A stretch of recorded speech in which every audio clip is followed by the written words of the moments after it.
Living a life of intention starts within.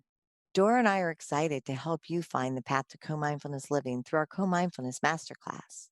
Our 7 co-mindfulness principles will take you on a remarkable path towards health and happiness. For more information and to sign up for the masterclass, visit comindfulnessproject.com. People are yearning for information. Having the opportunity to encourage people and to educate people and inspire people. It's amazing to be able to say we'll carve out time to take care of ourselves. There's something for everyone. We are very excited about our guest today on Health Gig. Father Billy Byrne, who is first and foremost our friend and our priest, is a native Washingtonian. For 8 years, he was the pastor of St. Peter's on Capitol Hill, developing and providing a special ministry for Catholic members of Congress. And currently, Father Bill is now pastor of Our Lady of Mercy Parish in Potomac, Maryland. In 2016, Pope Francis named Father Byrne a missionary of mercy for the Jubilee Year of Mercy. Father Byrne is also a star on YouTube, where he shares videos of his popular Five Things series. And now he can add author to his resume with his new book, 5 Things with Father Bill, which is based on his column titled 5 Things, which features 50 topics to enhance ordinary days and holidays with insights, reflections, and encouragement. We're so thrilled to have you back on, and we have so much to talk about today. So tell everyone about your new position in the church. So on October 2nd, I got a call from the Pope's representative here in the United States, what's called the Papal Nuncio or the Papal Ambassador. And he called me to say that the Holy Father had named me to be the new Bishop of Springfield, Massachusetts. So I'm moving up there. Now, that was great news, except you're not allowed to tell anybody. Oh, So whoops. you get this news that is completely life changing and it has to stay secret until that time. So it's like, I'm not good at, if there's a sale on prime rib at Safeway, I put it around, you know? I let people know I'm not good at keeping things. I can keep confession secrets really good, Right, That's but right. good. That's the important ones. I can do the important ones. But things like going to be a bishop in That's too Massachusetts, exciting. I'm like, no. So then That's I went up, and on the 14th of October, I was announced and met the people there. And then the very next day, my new book, 5 Things with Father Bill, came out. So it's been a whirlwind of the last 3 weeks. Well, it's just so exciting, and everybody in the community where you are now are thrilled for you. So it's just wonderful. Tricia and I love the book, and we know it's based on your highly successful YouTube series. We just want to know everything about 5 Things with Father Bill. So I wrote them as a series of articles for the local Catholic paper, the Catholic Standard. My sort of philosophy of my theology, if you will, comes from kind of a strange place. Gary Marshall, he was the producer, director of Happy Days and Laverne and Shirley, was once asked why his shows were the way they were, kind of lighthearted. And he said, most of this people's lives is school, and my shows are recess. And I believe that faith should be recess, not that it's not important. Recess studies show if kids don't get around and breathe in fresh air and run around and have fun and laugh, then they don't learn as well. So most of life is school, and I believe that our faith lives should be the refreshing, rejuvenating experience of recess, getting out in the sunshine and being with people you love and playing. I try to point out from the daily experiences of our lives how God's speaking to us all the time. That if we just can tune in and start to notice, we begin to see these signs of joy and love that we experience, even in the midst of challenging times like a pandemic. That's why the book is subtitled Hope, Humor, and Help for the Soul, because I want people to feel hope right now. Yeah, because it really is a crazy time. And if you don't have your faith, you can kind of feel really ungrounded. And I think Exactly. a lot of people feel that. How do you handle that? I mean, life isn't always great, as we just discussed, but what is a bad day for Father Billy? And what's a good day? And how do you deal with your bad days? I would have to say that I tend to be a chronically hopeful person. So my bad days are, I don't really even call them bad days because, like, if I were to be asked, what's the best day of my life? it'd be right now because it's the only one I've got right now. If I spend my life looking in the rearview mirror, I'm going to get in a car accident. And if I'm only looking over the next mountain, I'm going to trip and fall right now. So I sort of feel that the capacity of living in the present is essential. This what we would call the sacrament of the present moment. And I think essential to that for me, I wake up and the first thing I do is an hour of meditative prayer. I ground my day in that. And if you are tuning in first thing in the morning to God talking to you, it's way easier to hear him the rest of the day. And how do you end your day? I end my day with prayer also. I play the movie of the day in my head and see where God was and I wasn't, and then make sort of an amendment for the next day to find him in those places. I often think of prayer like, let's say you were going to go into the mall or the grocery store and you're meandering through the aisles, and all of a sudden you hear a song you really like being played over the loudspeaker. And up to that moment, you'd never noticed that there was even music playing. And it's like prayer is focusing on the beautiful music that's actually around us all the time. And so if we can center ourselves in that, it's also, I think, just to give another analogy to it, you two talk to each other all the time, right? Mm-hmm. So you have tons to talk about. You're like, "How did your meeting go yesterday?" Or, "What did the doctor's appointment?" But, if you're walking down the street and you bump into somebody that you haven't spoken to in a year, you got nothing to talk about. There's no backstory. You're sort of awkwardly trying to remember if their mother was sick or did they have the baby or are they still pregnant or what, you know? And So true. but if you're talking to somebody every day, all up in their mix, you have tons to talk about. And it's the same with our loving God. That is really important. I mean, we have to keep all conversations with people we love and that are important to us going. Uh-huh, What you're exactly. saying. But Father Bill, you're a hopeful person. You live in the present, but you're also hilariously funny. And your YouTubes are funny, and your book is funny. And it seems as though you reach people through your humor. How important is humor in our lives? Oh, it's essential. It's a type of prayer because it gives us a perspective. Good, funny, happy humor takes us out of ourselves. There's nothing better than an I Love Lucy episode to just see what happens if our snooping goes to the wrong extent or our gossip goes too far or the good TV of an Andy Griffith show where you really do laugh at the sort of everydayness of life. To help people see that and realize it, we don't take ourselves too seriously, but we take God very seriously, then we have a pretty healthy perspective on things.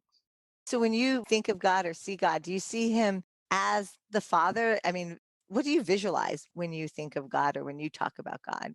Well, as soon as we start trying to put God into a box, we stop talking about God. He first reveals himself in the Judeo Christian tradition as being. Who are you? I am. And so we realize that to be in God is just to be in a sense of being. But I also, as a Christian, believe that he manifests himself, that he came to us in the person of Jesus Christ, true God and true man. And so for me, I always relate most easily to that revelation. And for me, that's the easiest and most powerful because as a person of faith, as a Christian, we don't believe in a book. We don't believe in a set of laws. We don't believe in the principles of life. Those are all sort of part of what we are. We believe in a relationship, in a personal relationship. So the more that we are personal and allow ourselves to be known personally, then we can more fully enter into that who is supremely other that we call God. So, we want to talk about your book. We all need inspiration and advice. And I always, and Trisha knows this, my mom just was full of advice all the time, but it was always good to get her advice. And so, what we're excited about is that people are going to have a chance to get your advice and your inspiration. What we love about it is it's bite sized pieces, it's not a lecture, which we don't want, but it's just the right amount of advice. How did you come up with that format? Well, we have five fingers on a hand. It's sort of the easiest thing. I've always liked the number five, as I say in the introduction, for no coherent reason. But like you said, it's digestible. So each chapter is a standalone thing. You can thumb the book and say, oh, this is interesting. And so that's really the idea that it was just enough meat, but not too much. And by the way, I think you're right to take your mother's advice because she was a wonderful, smart lady. That's Really? funny. Speaking of advice, let's just get into the book right now. And you and Trisha and I were all dog lovers. The first chapter of your book begins with the 5 things you learned from your dog, Maggie. And then you end the book with the things that you learned from your new puppy. So, can you tell us the advice we can get from our dogs? Well, we spend so much time with them, and yet they never get sick of us. It seems like So that's the true. only category of being in my life that doesn't get sick of me, I think. But also, dogs, they have this capacity of non-judgment. So if Mm. I'm late from something coming home, my dog doesn't slam the door or roll their eyes or have their paws across their chest. She's thrilled to see me. How often does that happen? If I say, "Get in the car, let's go," she doesn't say, "Okay, before we go, how long are we gonna be there? How long is it gonna take?" She's just excited to be with me. My dog Zelly right now, or Maggie that I originally wrote this about, I'm her world. She's just happy to be wherever I am. And if I had that same dependence on God, could you imagine if I could be as good as my dog is to me, to God, I would be a saint. The dogs teach me how to be a better believer. So true. And then you talk in chapter 2 about being an XXL priest. Can Hmm. you talk about that?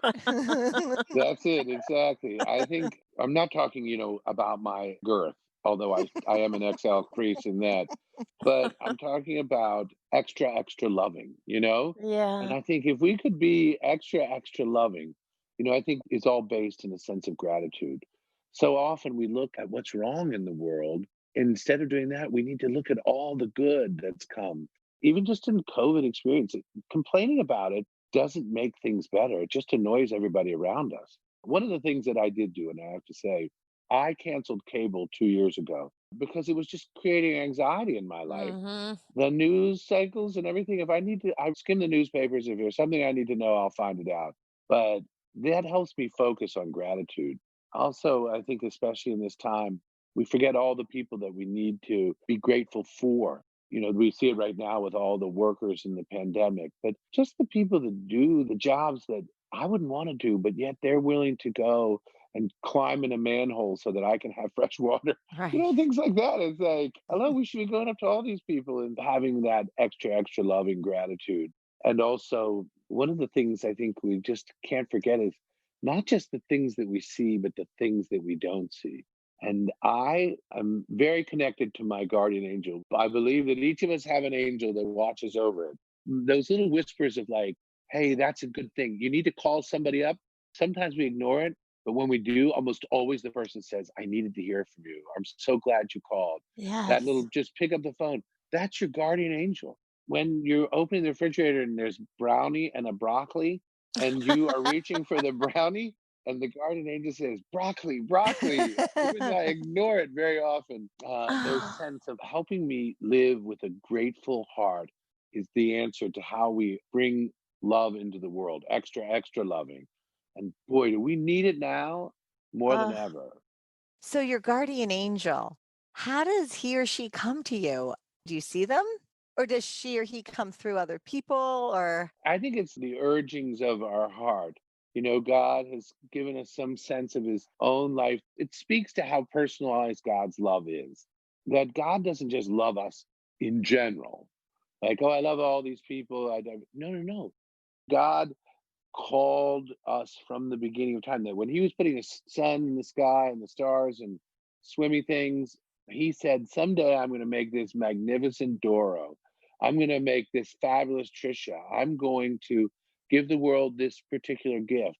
He calls us individually in this unique DNA. Even twins that have the same DNA are different that he's given life to. And so the guardian angel helps me realize that God's not just watching over me in general. Like, God's not like the president of a university where he sort of hopes everybody's doing well and maybe he knows some of the students by name, but on the whole, he's more interested in policy, right? and God is like in the mix of my everyday. He cares about my parking spaces, Yeah, the little things. the little things. It's so true. I mean, okay, I'm not trying to be funny, but it is kind of funny. Like every time I have the urge to go to Ben and Jerry's, and I sometimes might be on the way, I see a really large obese person. And I really take that as a message. I say, I know, God, you're trying to say something to me right now. And I never thought of it as my guardian angel until right now, but I will going forward. Well, it's a good system. In the old church calendar, things would be big feasts like Christmas and Easter and things like that. And then there would be sort of feasts that were big, but not quite as big, like St. Joseph or something like that. And then there was every day. And so you saved your Ben and Jerry's for those moments that were big days because God wants you to eat Ben and Jerry's. And he That's doesn't true. want people to go out of business because Doro's having visions of fat ladies. He wants it to be a healthy balance, I Yeah, think. that's That's right. the hard part. Another thing my dog teaches me is balance. I like to eat, she likes to eat, she likes to walk, I need to walk. Father, how do we get ready for heaven? By bringing heaven here to earth. If we're preparing ourselves for the fullness of love, let's do it by bringing as much love as we can right now here. I had recently two sudden young funerals of guys who just dropped dead of a heart attack in their 50s and early 60s. Both cases, the last thing that the wife said to the husband was, I love you. And imagine if the last thing she said was, oh, we'll talk about that when you get home, or something like that. And you think, even if you're still mad at the person, say, I'm still mad at you, but I love you. You know, Right. that's a good thing to have our last message be. You're saying bring heaven here on earth and just live as if this is heaven or No, I'm saying we all know it's not heaven. We know it's a wounded place. We know it's got a lot of wounded people in it, including ourselves. It's like Pope Francis when they asked him, tell us about yourself. And he said, who are you? And he said, I am a sinner in need of God's love. But if we realize that, if we say, okay, I've got my wounds, we all do. And I can either be a wounded wounder or I could be, as Henri Nouwen said, a wounded healer. If we're trying to make life a little more joyful for people, we're going to know joy. St. John of the Cross, a great Spanish mystic from like probably about the 16th century, he said, if you come into a place and you don't find love, bring love and then you'll find it. Mm. And that is our message. We need to bring love so that we can find it. so what about purgatory? What can you tell us about it? I'm all for it. I'm Yeah. all for it. Our belief in purgatory, is that we might die while still holding on to things. And heaven is a grudge free zone. And if we die and we want God's love, but we're not quite there, that's the gift that the Lord gives us of ascending the mountain, if you will, but letting go of the things that hold us back. And so that's why I believe, and the church believes, that it's the power of praying for those who have gone before us is the most particular gift that we can give them, to send them, surround them with love from behind, and then those in heaven are calling them forth into that love. I once did the Marine Corps 10K, and you finish going up the hill in Arlington towards the Iwo Jima Memorial. I'm not a runner. I didn't like running. I did it sort of as a dare and then got kind of trapped. Like I couldn't back out. They were saying you got to go faster because the marathon people are catching up to you. But as you ascend the final hill, the hill is surrounded on either side by these young Marines. And you're running up a hill, the last thing you feel like doing, but they're screaming to you, finish strong, finish strong. And so I was purging every Ben and Jerry's that I had in the last 4 months. But yet their shouts, their prayers for me, if you Yeah. will, were spurring me on to make it to the finish line. So I would say, if you want to plant a tree for me when I'm dead, that's great. But I'd much rather have you pray for me. And then you can pray around my tree or whatever. One of the things in life that is very hard is to forgive. Sometimes I have trouble with this, and you have a chapter devoted to forgiveness. Can you talk about that? Yeah, I think it's important to remember that, first of all, when we don't forgive, it's a burden that we bear. Hmm. And this is a difficult situation is when we have people that we might need to forgive who are dead. It's not like you can confront every situation and then the person slaps their head and says, oh, you were right. I was wrong. I'm sorry. Hmm. But it is to say, okay, I've got to not carry this burden around. because it's my burden, it's my weight, and it's keeping me from loving more freely. When Jesus says, love your enemies, how do you do that? What does that even mean? What we have to first understand what love really is. Love, as Aristotle reminds us, is willing the good of the other without anything expected in return. You all had your kids, you were up at 3 in the morning with them throwing up or whatever. You weren't there saying, oh, you're going to pay me back for this. You're going to owe me big. No, you wouldn't be anywhere else in the world. You were just loving them in the midst of this time. So to love somebody that has hurt you means that you recognize, you say, I will the good for them as God knows it. And maybe that's healing in their lives that would cause them to hurt. Maybe that's a justice. Maybe that's for them to face what they've done. But you and I can't name what we think they need. You have to leave that up to God. But say, God, I want the best for them so that whatever happens, they don't hurt people again, or that they aren't held back by their woundedness or their sadness. And so, in doing so, from your wound, instead of bitterness, you're bringing blessing. And then all of a sudden, that's the healing right there. If blessing is flowing from you, then it starts to heal. And it comes through willing the good of the other as other without any expectation in return. What about self forgiveness? Self forgiveness is way harder It really because is. the difference between guilt and shame, we have nerve endings on our fingers so that if I were to put my finger into a candle flame or on the stove, the nerve endings would send a message to say, ouch, remove your hand. All right. Well, we have a conscience that's part of who we are as our soul. And the conscience is like our nerve endings. So if we've done something and we feel bad about it, that's a good thing. It's healthy to feel guilty. And then from that, we seek forgiveness, whether it be forgiveness of God or forgiveness of others. Shame is when we fail to forgive ourselves. It's the sort of ugly side where we allow ourselves not to be forgiven, either by God or by ourselves. It's almost as if it were pride, which is sort of a self centeredness, but like an upside down ugliness. The interesting thing that happens in the Bible, in the book of Genesis, God says to Adam and Eve, don't eat that fruit. And basically, that's a symbol of like his all powerfulness. He can do everything, and we can do almost everything, but not everything. It's the limitations of where we are as in the image of God. So when he says, don't eat that fruit, and then we do it, that relationship is broken. The temptation was to be God. The first thing that happened was they were naked and they were ashamed. That suddenly, the first effect of being disconnected from God was self hatred. All of a sudden, self hatred. When we stop experiencing the loving gaze of God, when we stop experiencing the power of our being known and being loved and being called, then we start to hate ourselves. And if I can hate me, guess who else I can hate?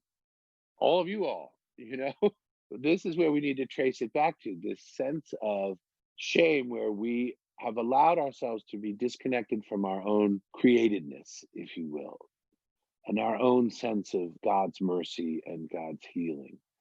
This is what good therapy is about. It's not just about prayer. Sometimes we need to go back and find some of those initial wounds and really start to heal the 12-year-old me, because those ripple effects pull themselves through our lives. Hmm. In chapter 34, you talk about confession and learning to love confession. Does this tie into that? People always say that about the Catholic Church, the Catholic guilt, and I think that's kind of baloney. It should be Catholic forgiveness. There's something incredibly cathartic about knowing that God has forgiven us. And our Catholic belief is that Jesus gave to the church, he said, whose sins you forgive are forgiven them. And so we could walk around and say, God, I'm sorry. But this visible sign of actually hearing the words of forgiveness are palpable for us to know, okay, I've actually gotten this off of my chest, both literally and figuratively, and now I'm leaving it behind.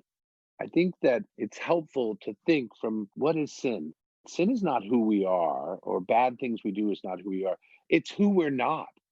So every time that I act in a way that is not of the dignity of my person, then I'm not acting to be me, I'm acting to be not me. people walk around with this not me trailing them around and bossing them around.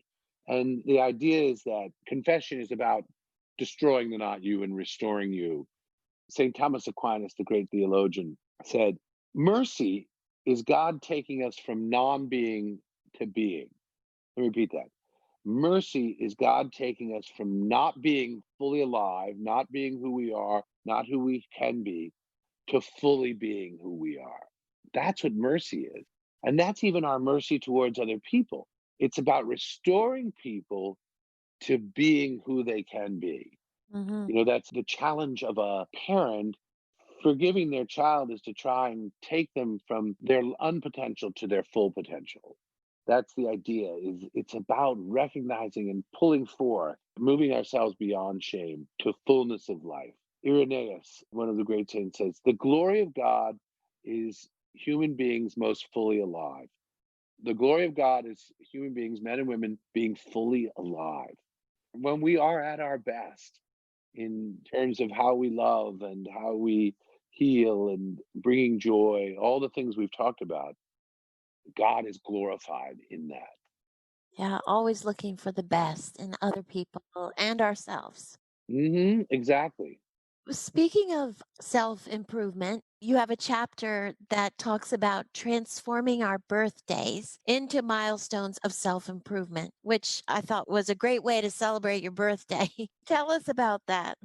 Again, looking forward or looking back as opposed to being present to who we are and where we are in our lives. And if we can start living in that, I quote Cardinal Van Thuan. He was a Vietnamese, fascinating guy, Archbishop of Hanoi in the 70s, just taken and put into prison for 13 years, 9 of which were in solitary confinement. At first, he was so angry because the guards right outside the door would never speak to him. And then he was getting so angry about it. And then he realized, no, no, no, no. I have to meet that with love. And he started every day singing to them. And before long, they started asking him to teach them the songs. Then they asked him to teach Latin. It was like this whole engagement in the midst. And this is a guy who's in solitary confinement for 9 years without any trial, without anything. And it just always teaches me that if we put on a uniform of love every day, then the year is going to be a fabulous year. Hopefully, this year of pandemic has also been a year of family. These college kids at home and millennials suddenly living back with their parents. And I've seen blessings come in people's experience from that. And I just hope we keep that up. One of the great things in my birthday gifts, I quote Pope Francis, who is constantly calling us to be mindful of the poor. I had a sort of an awakening one day. I was reading one of the Gospels, and I thought to myself, it was about, did you clothe me when I was naked? Did you feed me when I was hungry? And I thought, how much do I spend on my dog versus how much do I spend on the poor? And I make my checks out, I give to different things. But suddenly I was convicted and I thought, oh my gosh. And so I really doubled down and researched places that I found that were doing the kind of work that I believed in with regard to the poor. And I use that as a sort of annual thing to just sort of say, I need to recommit my that. And then the ultimate thing is just to make sure that we're focusing on joy, you know? Just the idea that, and if you can reframe your stories, and you talk about that in forgiveness too in your chapter, that it's important to sort of reframe things, reframing our birthdays and the fact that we're really lucky to be here, that we get to Right, celebrate a new year, and that's a gift, right.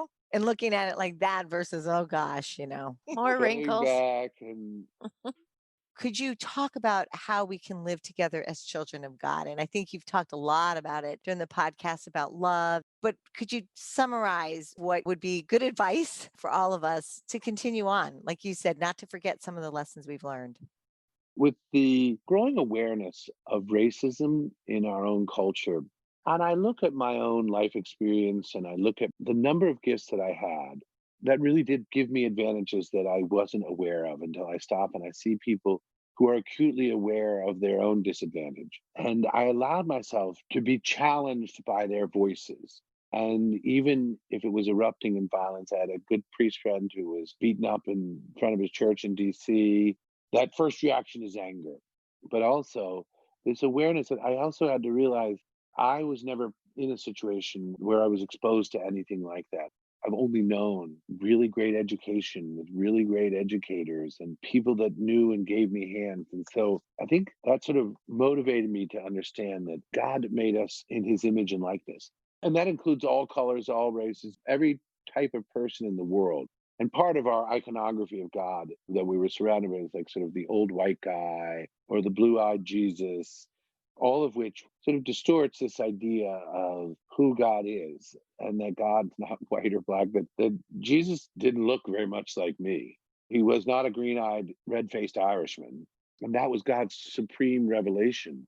As I went on about that idea that the shame can pull us apart of ourselves and from each other. And I think that self-hatred is part of the reason why we see so much ugliness in the world. When ugliness entered the world and hate entered the world, we realized we have an extra charge to love. Dorothy, I quote in the book, Servant of God, Dorothy Day, who, if you don't know anything about her, she's fascinating. A convert. She lived a life as a radical, had a conversion. She actually had an abortion. Her cause is up for sainthood, but she went and worked in the neighborhoods with the poorest of the poor in the Catholic worker movement. But she said, I really only love God as much as I love the person I love the least. Mm.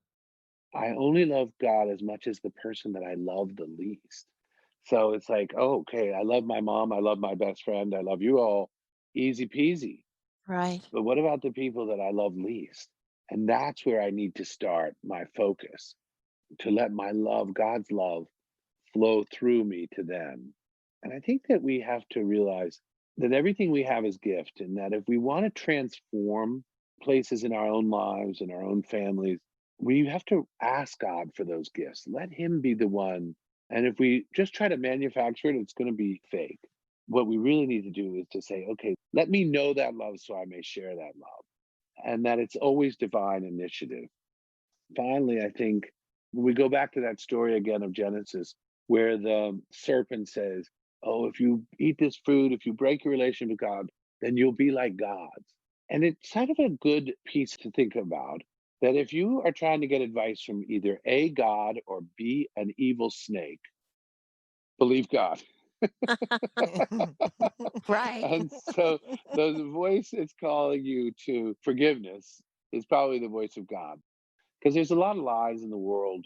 We become so used to it. It's pathetic. You know, if you read the paper, you're thumbing through it and you hear about a drive-by shooting of a child being killed, you say, oh, that's horrible. And then you scroll up to the next story, as opposed to saying, why am I used to this now? It's like there was this sort of a toxicity. And that's what I believe, that when God came to save us, he pulled us out of the muck and said, none of this is normal. Okay? This isn't normal. So don't stop pretending like it is. That's why we have to recognize the toxicity of the world and really fight against it.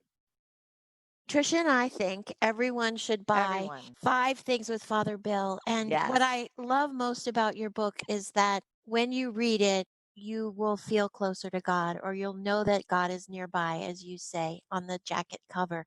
So this is something that we all need, and we highly recommend it. And we thank you for joining us today. Thank you for having me. And I just love seeing you all. I've missed you so much. God bless you all. See you. Thank you for joining us on Health Gig. We loved having you with us. We hope you'll tune in again next week. In the meantime, be sure to like and subscribe to this podcast and follow us on healthgigpod.com. I'm Trisha. And I'm Doro. Be well. To learn more on how to live a co-mindfulness life, visit comindfulnessproject.com.